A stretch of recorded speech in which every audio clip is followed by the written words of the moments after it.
আজকে ওসমান হাদিকে হত্যা করেছে ভারত। আজকে ওসমান হাদিকে ভারত হত্যা করেছে।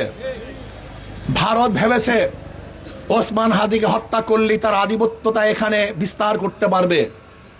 আমি ভারতকে বলবো, তুমি ওসমান হাদিকে হত্যা করো নাই, তুমি নিজে হত্যা হয়েছ।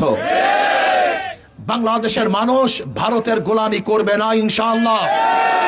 আমি ভারতকে বলবো, ওসমান হাদির খুনিরা তোমার দেশে পালিয়ে আছে। বিশ্বাস সূত্রে আমি জেনেছি তারা ভারত পালিয়ে আছে। যদি ওসমান হাদির খুনিদেরকে বাংলাদেশে ফেরত না দেওয়া হয়, তাহলে ইনশাআল্লাহ ভারতের সাথে সমস্ত কূটনৈতিক সম্পর্ক আমরা ছিন্ন করবো ইনশাআল্লাহ। ভারতের সাথে কোনো সম্পর্ক থাকবে না। আমাদের শত্রু, আমাদের দুশ্মন, আমাদের খুনিদের আশ্রয় প্রশ্রয় স্থল হলো ভারত।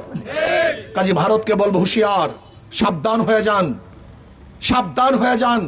খুনিদেরকে বাংলাদেশে ফেরত দেন, বিচারের আওতায় নিয়ে আসেন। যত জালেম গুন্ডারা আছে বাংলাদেশে ফেরত দেন। যদি ফেরত না দেন, তাহলে বাংলাদেশের মানুষ এমন গর্জন দিবে, আপনাকে ফেরত দিতে বাধ্য করবে ইনশাআল্লাহ।